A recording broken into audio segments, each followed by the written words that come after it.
We're going to walk down, and I'll be there with you. We're going to walk down. We're going to walk down anyone you want, but I think right here, we're going to walk down to the Capitol.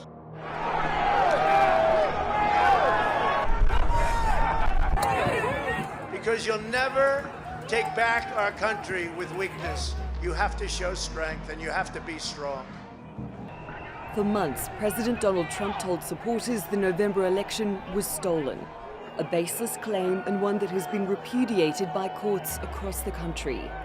Yet he used it as a clarion call to action that turned into deadly mob violence.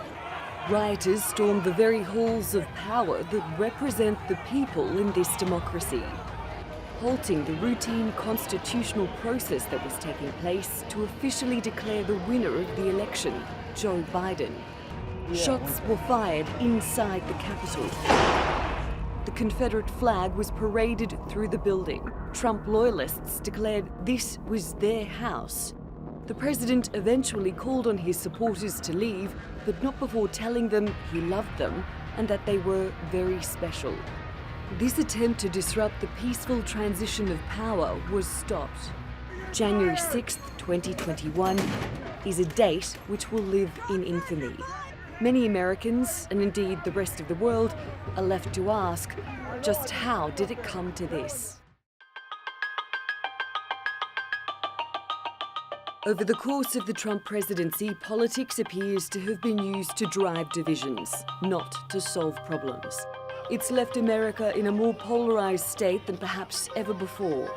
When the nation has looked to its commander-in-chief for reassurance and political leadership, the results have often been confounding. After a woman was killed at a far-right rally in Charlottesville, Virginia in August 2017, Trump was called on to condemn the violence. They showed up in Charlottesville. Excuse me, they let themselves down as you, and you had some very bad people in that group. But you also had people that were very fine people on both sides. Last year, this is how he responded at the presidential debate when called on to denounce white supremacy. Want to see peace? Then do it, sir. Say it. Do it. Say it. Do you want to call him? What do you want to call him? Give me a name. Give me a White name. supremacists and Who would white you like me to condemn? White supremacists and right Proud militia. Boys, stand back and stand by. But I'll tell you what. Somebody's got to do something about Antifa and the left, because this is not a right-wing problem. This is a left-wing. This is a left-wing problem. Us and them. That's a message that has resonated with a significant part of his base and indeed supporters inside the Republican Party throughout the course of the Trump administration. And it's a theme he has turned to again and again. Ahead of the 2020 vote, Trump made constant allegations that the election would be rigged. After polling day, he was joined by prominent political figures and right-wing media outlets that repeatedly aired false accusations of mass voter fraud. At the same time, some GOP politicians across different levels of government didn't speak up against those claims. It all contributed to whipping up anger and further fueling discord along the way. The assault on the Capitol was the culmination of that division. Charge the Capitol!